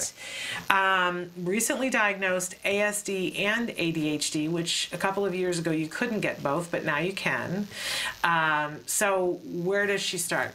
Right. So the very first thing is it depends on age, but as we've talked about on your program a million times, is the most scientifically proven treatment to produce the most important, largest effects for kids with autism is 30 to 40 hours a week of intensive ABA, starting as young as possible and continuing for 2 or more years. And so that's for young children. That's the treatment approach that is proven to work. So if your child's under the age of 5 or so, that's it. That's the treatment. That's a prescription. You need to get in there and get that. So to start with, it depends on what state you live in, right? And so if you live in a state that has legislation that requires medical insurance to pay for ABA treatment, and there's more than 30 states now, right, that have passed legislation. Yeah, it's like 35 as of last week. So if you're lucky enough to live in one of those states, then what you need to do is get a prescription for ABA treatment from your child's doctor and contact your insurance company and see if that benefit is covered by your insurance company. That's the first step. Yeah, and even if it's not, there are avenues in which you can go, but it's the first best place to start. We always tell people funding is a huge part of this, right? Because if you have the funding, it was going to reduce your stress and make things a little bit more streamlined. So we want you to go to the first, best, easiest place to get the most funding, and for most of you, that's going to be insurance. That's right. But don't feel like if you come up against a roadblock that it's the end of the road for you. That's not the case either. That's right. And so the best thing to do would actually be to send you another message, right, with more specifics about location and stuff, and then we can point you in the right direction, because it really does depend on the state, and it depends on even region within the state and what insurance you have, and it's it's complicated. But and there's even, if you go to centerforautism.com, there in one of the rotating banners on the first page, there is one that says ABA in the different states, and you click on that and it takes you to a map and it gives you an updated version of which states have which coverage, so that you get a kind of a snapshot of what it looks like across, and it's changing every day. That's right. Literally. But even then, what we have discovered is that if you don't have, if in your state you don't have autism insurance coverage, more and more insurance companies are starting to cover it, A, because it's the right thing to do, and B, because they're seeing that they're going to have lawsuits if they don't. Right. And and in other states, and many states, there are other sources of funding for treatment also. So yeah, and if they call our admissions line, that's a big part of what the admissions department at CARD does too, is help people kind of navigate that whole process, whether or not you're going to become a CARD client. Getting in there and getting more information is a good idea. They can tell you what coverage you've got available to you so that you can make really good decisions. Right. But I just want to say that it's great. Here's what I notice about this, that you're very early on and you already found us. Right. Which means you are so ahead of the curve. When I think about when my son was diagnosed, and what I came home and did was I started Googling everything, and basically I walked around in a circle for 4 weeks. Right. And that's what I did. That's what I accomplished. So the fact that you found us, you're already smarter than the average bear. And I want you to know that we have a friend of the show who says when somebody says that it's autism, it's not game over, it's game on. Right, and it seems like you've already got your game on, and getting that good quality ABA is going to be your first, best, top priority. And we better mention also that if your child is not under the age of 5, because before we just spoke to that, there's still lots of resources that are available. A lot of ABA can still be effective for older children too. It becomes a more targeted approach where you sort of select specific skills and specific issues to deal with, but it's very effective for older children as well. So it's definitely not too late. Yeah, and I just want to say we just did a segment with Dr. Najdowski where we were talking about EF skills, in particular how effective those kinds of things are with kids who have ADD, ADHD. And I mentioned skills, and while you're going through the process of getting your insurance and your diagnosis and all your prescription and your funding and all of those those things together, you could go today and start on skills and start answering questions about your child. You go to skillsforautism.com, and you can go today to the Institute for Behavioral Training, which is iBehavioral Training. Look through on the parent side all of the different trainings there are. Find one that is meaningful to you today and watch that today. Some of them start as low as $7.50. And Skills still does a free trial, right? 2-week free trial or something like that? There's a 2-week free trial on Skills, and there's 2 different kinds. You can do one with a credit card, and you can do one without a credit card. So take a look at it, and you can start to get a feel for, okay, these are the things that I could be doing. Because sometimes it's going to take you a month or 2 to get started with services, depending on how long your insurance company takes, what the waiting list is. It's just a process. Yeah. But you don't have to be, you know, back in the day when my son was diagnosed, we sat like this and I went crazy. But you don't have to be doing that anymore. You can start to change the equation today. So we welcome you to this club that you never thought you wanted to belong to, but you'll find that there's lots of great people here, people who want to help you and want to help you to get to the progress with your child that you want to see most. And there's progress available for every single one of our kids, right, Dr.? Absolutely. I've never met a single child on the autism spectrum, not even one in my entire career, that was not capable of learning and that was not capable of making progress. Not one. And I love it when you say that, because I do remember early on a day, and I was a former teacher, there was a day when I, you know, sat down with my child and pulled every trick out of my bag, and the thought was there in my head, what if he's not teachable? Right. So I love it that you remind us of that. It helps to keep it all in perspective. One more tip too for newly diagnosed parents. A lot of parents tell us, you know, that when they first get the diagnosis, it's one of the most traumatic events of their entire life. They use words like, I feel like I'm dying, I feel like a ton of bricks is hitting me over the head. So one thing that we always try to mention is fun, is figure out one thing you can do literally today that your son loves to do, or daughter, with son or daughter, loves to do, and do that with them, and make him smile, and do that every day, you know, just a little bit for yourself and for him. And I love it that you always remind us of that, because sometimes I get in the mode of, you know, we've got to do this, and we've got to get better at that, and this has got to happen in order for him to be successful. Yeah. And if you leave out the fun out of it, and it's not one or the other. It's not like, not. just have fun all the time, or get serious and get down to business. It's both. Always do both. Yeah, absolutely. So find some fun, and also one more thing on your equation is keep finding a way to get support for you. Absolutely. And you can do that locally, you can do that globally, online. Be here with us, tell us when you need something, but remember that you're going to need to get lots of help and support on this way for you in order for you to be successful helping your child. And that's a humbling thing to realize, but once you accept that, then you know, we'll welcome you with open arms and help you. I always say we hold hands to get through this. And somebody wrote in, the parent who just got the diagnosis is already on the right track because she's found you. And if I had you guys when I first got my diagnosis, my life would be different. Don't forget to tell them that recovery is possible. And they wrote, love you guys. And I think that's a wonderful thing to be reminded of. I just wrote a blog, we haven't published it yet, about our words in autism and how sometimes people have a reaction to it. And when you say that recovery is possible, people get but I want you to know that while some people find the word distasteful because of what it may mean to them, we see all the time that kids get better. Absolutely. And sometimes they get so much better that they don't qualify for an autism diagnosis anymore, and it doesn't affect their lives, and they go happily on their way into the sunset and do all the things that they wanted to do with no hindrances. That is real. I don't think that the folks at home get to see enough of it because a lot of those people are busy having their lives. Right, that's true. You know, and but it is real. I tell you, you know, I certainly have seen it in my life in many, many occasions now. You have seen it countless times. Many times. That is possible. It is not yet possible for all of our kids. Right. But that doesn't mean that we should poo-poo it because it's real. And as you said, all of our kids make progress. Every single one. So that's a wonderful thing. That's a lovely guarantee that we like. Okay, so we're going to take a break and we're going to come back with more questions and a funny because I misread somebody's question before and it's a pretty ha-ha on me. So we'll talk about that when we come back. Stick with us.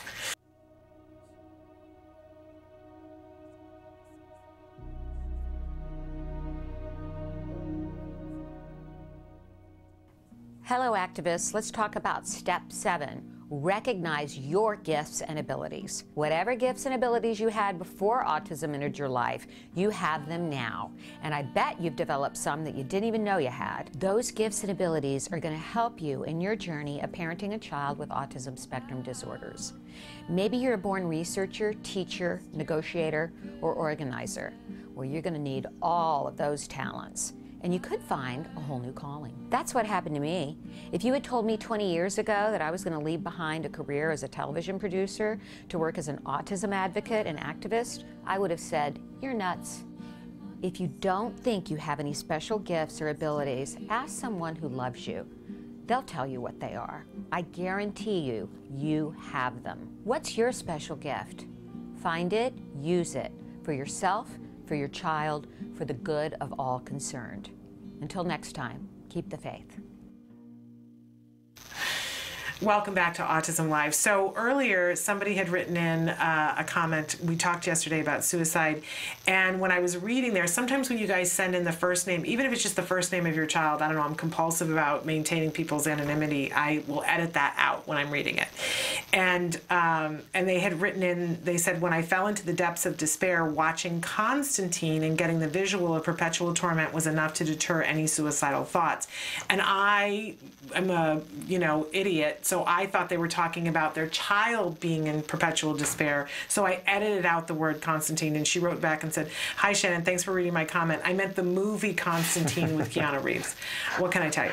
And she said, a very scary visual of hell. And I said, I haven't seen the movie, so I'll have to watch that. But they said, wishing you the most beautiful day. I wish you the most beautiful day, too. And thanks for reminding me that sometimes it's not always about what I think it's about, because I need to be reminded of that on a regular basis. Anyway, and thank you for the comment, though, because yesterday's show we really were talking about, how bad the despair can get for parents when they feel like they don't have an outlet. We just saw that Kelly Stapleton, the mom who from Michigan, who a year ago, her daughter, who is on the autism spectrum and engaged in a lot of self-injurious behavior, they had the opportunity to take her and have her be inpatient someplace, and they saw progress. And this was a mom who was a blogger, and she posted pictures. In fact, Kelby, I don't know if you have access to them, but there are pictures of Kelly Stapleton, and she made this suit for herself that had a fanny pack, and it had a token economy chart on one side, and it had, other things, like all the tools she would need to do to be able to uphold what her daughter had gone through in that program. This was a mom who loved her daughter and wanted her daughter to be better and was going to do everything she could. And her daughter got back, and through some process, some element of that at the school got taken away from her, that they weren't going to be able to follow through with what they had done. And it was such despair that she made the horrible decision to try to take her own life and to try to take her daughter's life. And it stunned the autism community, because I think a lot of us looked at her and related to her and said, oh my gosh, if this could happen to her, we don't, something's got to change, right? And then, of course, over the weekend, we heard the horrible, horrible, devastating story of the 82-year-old gentleman who had been living with his wife and his 2 adult children who were special needs, and he found out that his health was failing. He had taken care of both of those kids, exemplary dad, so kind and caring and compassionate, but because his health was failing and he knew that he wasn't going to be around much longer, he didn't know what to do, and so he made the choice and killed all 4 of them, himself. So it's something that, we've been talking about, despair, and how important it is that you guys seek out help, how important it is that before it gets to that point that you guys let people know, and whatever it takes. We've gone through the Robin Williams and as a nation grieved that somebody that was that talented to get to the point where he didn't feel hope. I know that there are people who are watching have felt a moment of not having hope. Maybe not that extreme, but it's so important, as we were saying yesterday, so important that you let people know when you're feeling that way. And you know, despair is something that people suffer with individually in isolation, and everyone who's experiencing it feels, not everybody, but most people feel like there must be something wrong with me. There must be something worse about my despair. There must be something wrong with me that I'm not able to just pull myself up by my bootstraps, right? But that's actually really normal to feel that way. I mean, how would you not feel despair at some point when you're faced with a challenge this large with your kids? You know, the people that you love more than anything in the entire universe. How are you not going to feel that way? It's totally normal, and people need to know that if you're feeling despair, that's okay. That's normal, and it's not something to be ashamed of, and it's not something to beat yourself up over, and it is something that should, you know, prompt you to seek out some more resources, whether it's parent support groups, right, or reaching out to a friend or a sibling or anything, or seeking out counseling. You know, if you have medical insurance, you probably do have some coverage for counseling, and yes, a lot of counselors honestly aren't very helpful. That's the truth, and a lot of people avoid seeking counseling for that reason because they say, well, it's not going to help. I don't need a professional hand holder, and that's true. A lot of counselors are not helpful, but a lot of them are, and it can't hurt. It can't make you in a worse situation to reach out and try to seek some help. And I've told the story before with Dr. Tarbox here before that there was a point in which my son was hitting me in the head, and he wasn't hitting anybody else in the head. He was full on punching me in the head, and I was at the end of my rope. I couldn't take it anymore, and we had, I'd made little noises about it and said, can we do something about this, and kind of laughed, because that's my way to laugh about it. But I was going there. Things were going south in my head about it, and I don't even know what, but I was afraid enough about where it was going that I came to clinic one day in this very building that we're sitting in, and I said to the supervisor, I'm not leaving until you help me and figure this out, because something bad's going to happen, and I don't know what it is, but something bad's going to happen. And everybody always says, what do you think? And I honestly, it was like fill in the blank. I don't know whether I was going to run out of the house and not come back, or what. But I just knew something bad was going to happen if it didn't stop, that I was right at the edge of breaking. And you were the person they went and got. And you came downstairs and you showed me how to defend myself without being, a cop. How to love my child, but to defend myself so that I wasn't in a circumstance where he could get away with it, that I could protect myself, and you showed me how to handle him so that I wasn't hurting him while I was defending myself. And it was life-changing. It was life-changing. You came with Art, and I always talk about the fact that I yelled at Art, who was one of the nicest people on the face of the earth. But Art accepted it because he recognized that I was just about to go off the deep end. And by the way, half of what I know about managing challenging behavior, I learned from Art 14 years ago in Baltimore. So, well, and I'm reminded of this because of everything that goes on here, and I want people to know that it was really hard for me that day to come and say, I'm not leaving until you help me. And I knew I had to say it in such a way that they realized that I wasn't talking, well, this is a little upsetting, because, we have a tendency to poo-poo stuff and go, hey, I'm a little worried about this, because we don't want to make it seem bigger. And ultimately, I had kept my mouth shut for a long time about how bad it was getting, because I was afraid that somebody would take him away from me, right? And I didn't want that. But I said this yesterday, I think it's important to find a safe place, to be honest. And I knew that I was safe here, that you guys were going to help me. And I'd only briefly met you before, but it was a lovely, lovely thing. But I want you guys to know that you can ask help. There are safe places to ask help. Get the help. It's so worth it. Things were immediately, I won't say that they were 100% better immediately, but they were immediately better because I had a strategy. And it reminds me that, I'm very slowly taking the RBT. But I took the class on dealing with challenging behavior before it escalates, and I just thought it was brilliant. Great, excellent. I think it's useful. And that's available right now on IBT, It's available right? on IBT. If you have a child who is, you think, a danger to you or themselves or somebody else, I encourage you all to watch that video. You will learn things that you're not going to learn anyplace else. I don't think that that's a substitute for, by the way, asking for help. I want to make sure. Just another resource. Another resource. Great knowledge. Okay, we're going to take a short break, and then we're going to come back, and I'm going to talk less, and I'm going to let Dr. Tarbox talk. So stick with us.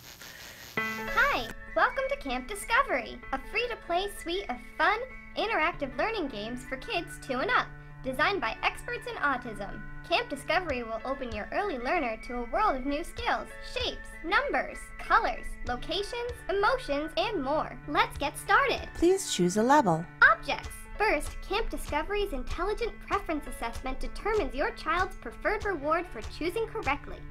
Okay, got it. Let's play.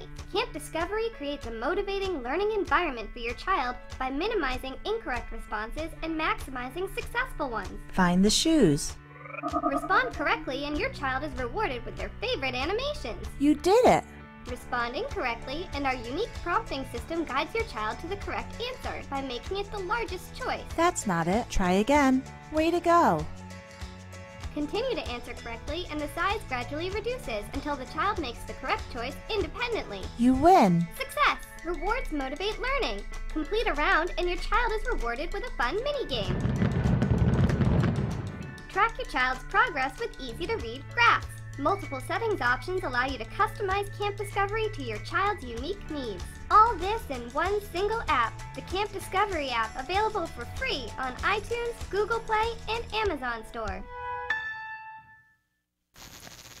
Welcome back to Autism Live. I'm here with Dr. Jonathan Tarbox. He is the head of research and development at the Center for Autism and Related Disorders and also the director of the Autism Research Group and an all-around wonderful resource for parents who are looking for some ideas about things that are, we always say that no one can give individual specific advice, right? In this format, it wouldn't work. It would be a disservice, but he helps to point us in a direction and to think about things in a different way, which is very useful. Okay, somebody wrote in, and I want to address this because I don't want to wait another week, but this is sort of a story in progress. I'm going to read their question and sort of fill in some gaps for those of you who are just joining us and for Dr. Tarbox, who has not heard any of these questions. They want to know, is perseveration of a favorite topic the same as OCD? Is it based on anxiety or wanting control? And this is our mom who's been writing to us about haircuts. She has a 13-year-old boy who's obsessed with cutting hair.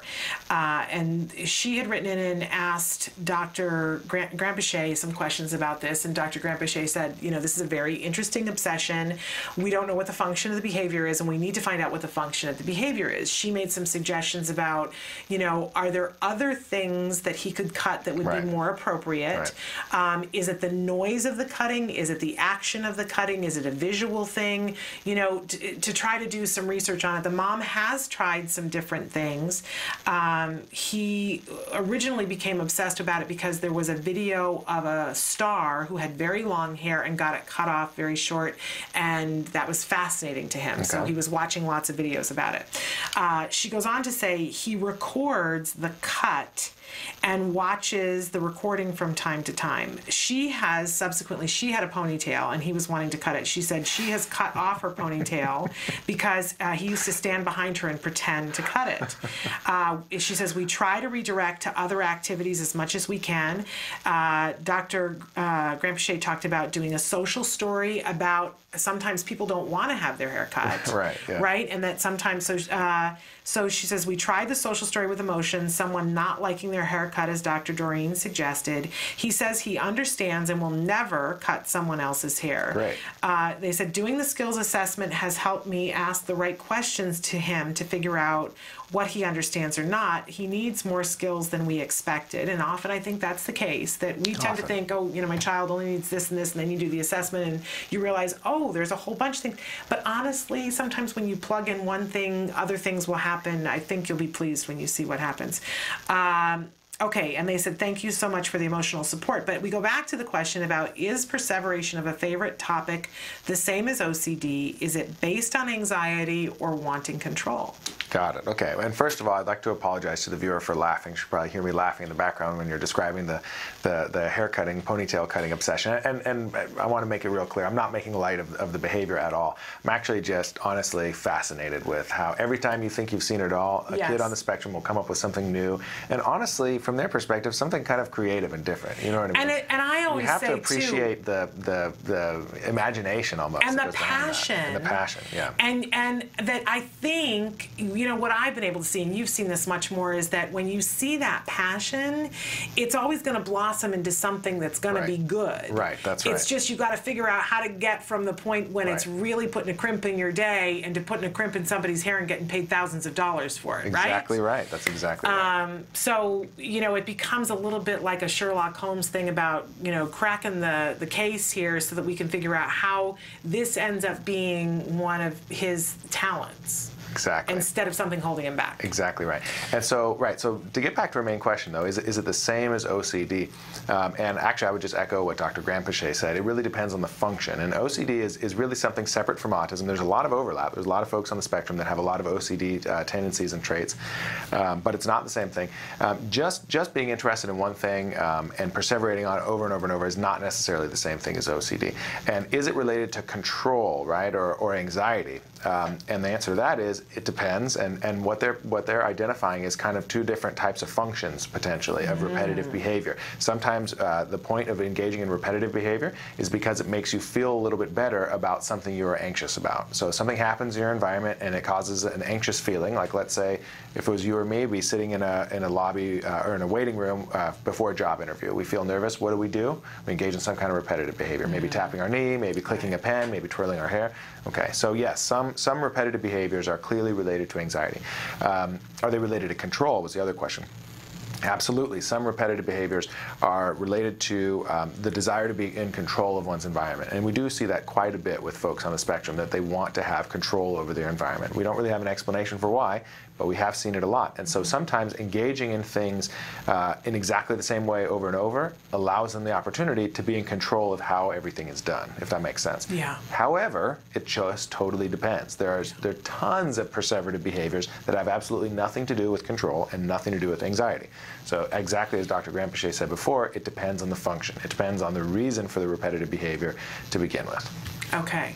So it leaves a lot of questions, but you've got a lot more information. Now, I keep looking at this, and he's a little young at this point. He's 13 years old, but I have to wonder. He's not too young to learn how to cut hair, is he? 13 years old? You know, I will say from the self-preservation standpoint, because there's a part of me that wants to say, what would happen if you took him to a haircutting place and said, can he, like, watch for the day? Would it feed the obsession? Right. Would he get a job there and be the person who sweeps up the hair and eventually be, you know, the person who makes the shampoo that we all end up using because he's that brilliant? But I will say, and I'm somebody who thinks everybody should get to be as different as they want to be, but for a 13-year-old boy, if he's working in a haircutting place, is that going to make it harder for him in socialization? Because 13-year-old boys are not necessarily the nicest people on the face of the planet. That's a good point. Could be a barbershop, though. Could be a men's haircutting place.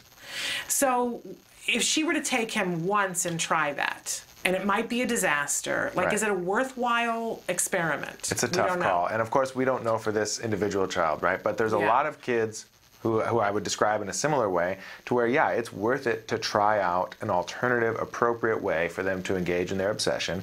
And yes, sometimes it backfires. Sometimes it feeds the obsession and makes them want to do it even more constantly, right? Right. But a lot of times it doesn't. A lot of times, and the goal, of course, is to teach the child the ability to focus their obsession on something that's more appropriate. And not only a particular way of doing the obsession that's more appropriate, but a particular time and a particular place of doing it that's more appropriate, so that they don't have to be so burdened by it during the rest of the time. Right. So for example, video games. Kids, a lot of kids are obsessed with video games. They want to play video games all day, every day, right? But if you establish a structure for it, well, no, you can play video games, and you can even play the one you're too obsessed with, but only during these specific times and only on this specific computer or this specific iPad, and we're not going to negotiate about it. And maybe you even have to earn access to that by doing something else that's more socially appropriate, like conversation or playing with friends or whatever else, right? Yeah. So there's ways to manage that obsession and turn it into something that's more appropriate in time and place and in form. That's exactly what we have going on in our house right now, that there's a game that I don't love, but somebody's obsessed with it.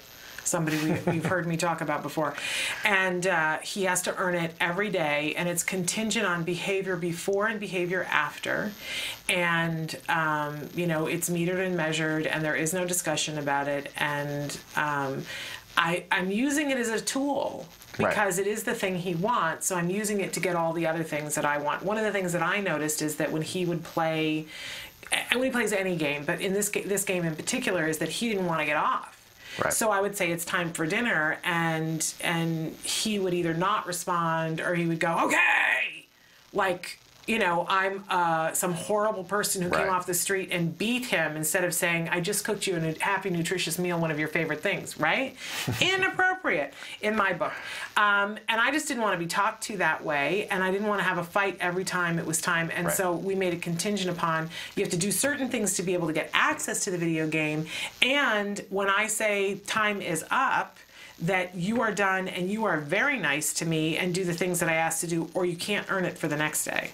Right. Because Mama was done with that nonsense. Yeah, it's a great example. And I said to him, I said, you know, because what I'm learning in my little science experiment is every time you play this game, you treat me badly, so I don't want you to play the game. How about if you teach me something different, that every time you play this game that you're a really sweet person, so then I'll want to let you play the game more. Exactly right. Exactly right. And now, if your child has the verbal abilities to describe all of those rules to them, great, then they'll learn it even faster. But even if they don't, kids also just learn through consequences. Yeah. And so if the consequence of being polite is you get to practice cutting hair on a wig or playing video games or whatever the obsession is, you're more likely to be polite in the future. And if the consequence of being rude to your mom or being rude to your friends or whatever else it is you don't get access to that, then you're less likely to be rude. Yeah, eventually you're going to get it. Sometimes it takes a little while, and we have to be patient for them to learn the lesson. And you have to start with small chunks of learning, right? Like you can't start with be polite for a week and then you get 5 minutes of a reward. It might have to be polite for 10 minutes, right? Or be polite for an hour, whatever. Yeah. You know, it depends on the kid. But. I always think about that old movie War Games from way back in the 80s, and there's a computer that plays chess, and then it decides it's going to play global thermonuclear war. Right. And there's a moment where at the end where they're waiting to see if the world is going to blow up, and they stand there and the computer they're asking it to learn that there's no winner of global and everybody stands there, they're at DEFCON 5 or whatever it is, and they stand there and they say, learn it quickly. And that's how I feel with my son sometimes. I'm like, learn it. But learn the consequence, right? But I'm thinking that in my head, not saying it out loud. Right, exactly. Because it's not fun when you're just, you know, not discussing it, and you just, you know, you're not giving into the thing. It's just, you know, there's no discussion, the game's off, and sometimes I've had to unplug it, you know, and I stand there and I think, learn that when you behave this way, this is what happens. I don't want to do this again. Absolutely. But that's what we have to do. Okay, so we had a question that just came in. Hi guys, my son is 6 years old and he loves the Camp Discovery app. We are skills users as well. He will, for the most part, purposely get the answer wrong because he thinks it's funny. He does this, and we laugh because aren't our kids clever? Yeah. He does this often with us. He will ask for something like a trip to Grandpa's house just to hear me say, no, we aren't going to Grandpa's house today, and then he laughs. How can I get rid of this behavior on the app as well as with us? And thank you so much. Right. It's a great question, and it's something that I've seen a lot with other apps too, not just Camp Discovery. Yeah. And what it shows is the consequence of incorrect. So for learning to occur, and I don't care if it's a human or a dolphin or an ant or a chimp or whatever, for learning to occur for any of us, the consequences of a correct response have to be different enough from the consequences of an incorrect response. In other words, when you try hard to learn, it's got to produce some good outcome that's enough better than when you don't try hard to learn, that the consequence matters, right? You have to tip the scales in favor of the organism or the kid being interested in trying to learn. Okay, so what it's showing right now is for this individual child, Camp Discovery doesn't do that. The consequence for making a mistake is actually more pleasurable than the consequence for making a correct response. Okay, which can happen. Sure, of course it can happen. It's it can happen. Individuals. Yeah, it can happen with any app, and that's why having a human being deliver the consequences for learning is so important, because a lot of times that needs to be customized and changed every single day. You know? And so no app is ever going to have every single possible reinforcer that every single kid on the spectrum would ever want to earn, right? So probably what you need to do in this case is supplement what the app does as a consequence for a correct response, supplement that with something else that you can deliver yourself. So whether it's praise, whether it's points that he earns and then he gets to play on the computer or plays video games or whatever, or whether it's a small snack, a preferred snack, whatever it is. But it's got to be something else that he gets that he can only get when he makes a correct response on the app. Right. And on Camp Discovery, I don't know if you've gotten him to the point where he's made enough correct responses that he's gotten into the games. Because if you make enough correct responses, then you get to play a game. And if he hasn't gotten that far yet, that, you know, or if the game, he isn't good enough at the game yet where it's reinforcing enough to him. Yeah, it's possible. There's a way that you could up the stakes on that. I mean, sometimes I've had to do something with my son where I've taken a game that I wanted him to play and I've made a big show of having such a good time playing it that then he's like, what are you doing? And then he wants to do it. So it might be you playing the game with him that does it. It might be, like you said, the snack that you play while you get the game. It might be that you say to him, if you get to the game, you get this reward. You know, pairing that reinforcement with the other thing. But the games are really fun when you get to the game, but he's got to get that far to get it. If you care about the games. A lot of kids don't care about the games because it only has so many games, right? And they're only interesting to some kids. So if your kid is a kid who isn't interested in the particular reward games that particular app has, then it's not going to work, plain and simple. And each app is different. Every app has different rewards, and not every app is going to work for every kid. It's true. And then for the same thing for when he's doing it with them, that they have to change whatever the response is for the no is really reinforcing to him, and you just have to up the ante and make, when he asks something that he gets a yes, that much better. It's an interesting problem, right? It is, because a lot of us would like it if our children didn't take it so to heart when it was a no, if they didn't find it so, because we need to say no to them for all. We had a question yesterday about a 22-year-old girl who can't take a no. And for some of our kids, they hear a no and it's the end of the world, and we have to help them to understand it's just no for now, and it'll be yes later on. So this is the complete and total opposite. This kid thinks our it's funny. kids are fascinating, aren't they? Yeah, and what I would say is maybe take a look at how you say no and how often you say no, what your facial expression is, what your tone of voice is. There's clearly something about that he finds funny, you know. So it might be that you're getting a little bit frustrated and you didn't notice. It might be that you're giving some kind of funny face like, come on, I already told you no. You already know the answer is no. You know, there's something that you're doing, you know, and you're not doing anything wrong, right? What you're doing is just totally normal, natural reaction, but there's something about it that's pleasurable to him. So what you need to do is try to identify that and try to say no a little bit differently, you know, in a way that's kind of boring rather than funny. Yeah. I always love when we talk about that we want for when it goes the way that we don't want it to go, that it's a nothing, that it's not a punishment, but there's just like a non-response kind of thing. And when we get the response we want, that it's as though somebody flicked on the lights and it's a party. Exactly right. But the party has to be something that the child finds, you know, their party, not our party. You know, I've always said that I love it when I get loud, when I get excited about things. And that's the thing that my child finds the least. This morning, he likes to watch Dude, What Would Happen If. Have any of your kids seen this?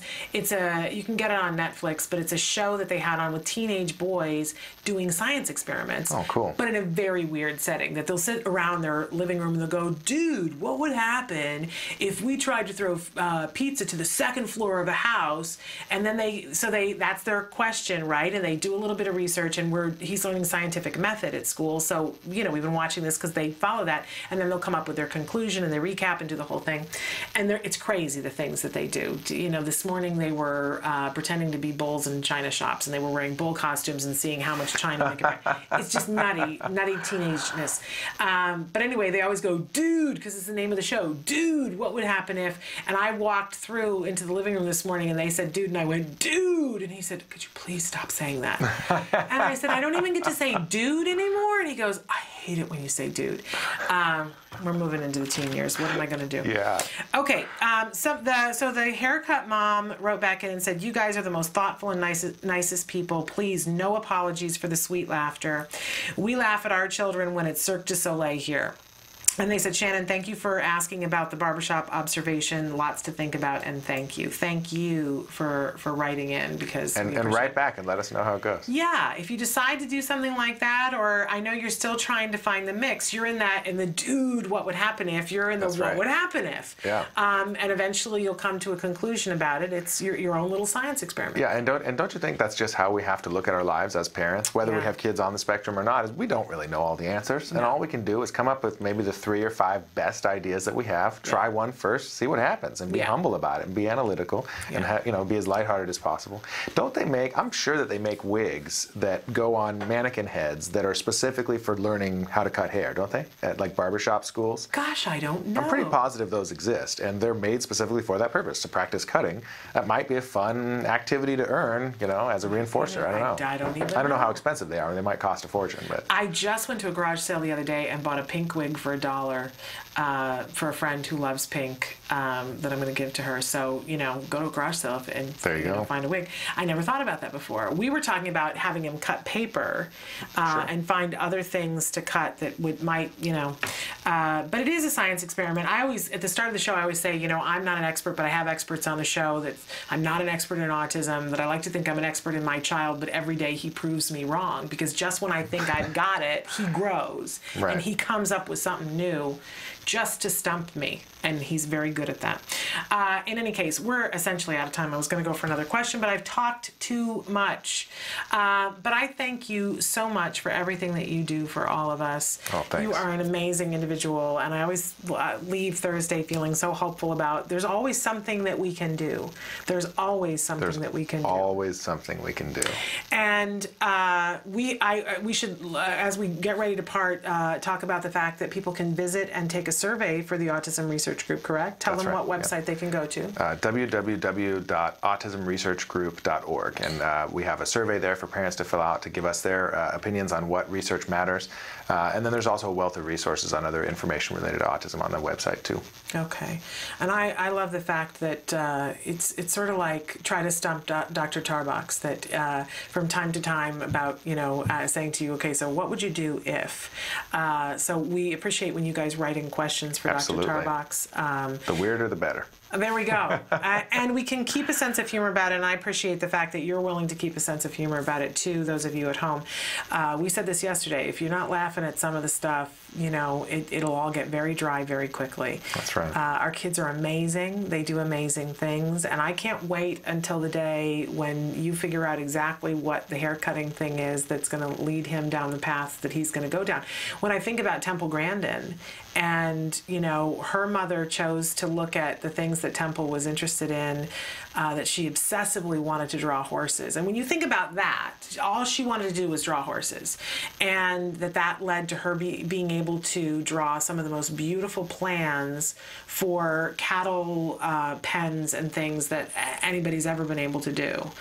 That wouldn't occur to me that you could go from drawing horses to that, but it did. And thank goodness that it did, and look what she's been able to achieve. So, in any case, we have an amazing week coming up for you guys next week. We have a representative from Bet Zedek who's going to be with us on Tuesday. This is an amazing organization that provides free legal help to people if you're wanting to conserve your child, if you're having issues with bankruptcy, if you've got custody issues. They're a great resource. They're going to be with us on Tuesday. We also have a gentleman joining us on Tuesday who is an autism dad, but is part of, in fact, the card office that's going to be opening in Manhattan. He is helping to develop a program where young adults are going to be able to be there and work on vocational skills. So he's going to be with us on Tuesday talking about that. Can't wait for that. Over the weekend, right into us. We're out of time, but give your kiddos a hug from me and one for you as well. Bye-bye for now.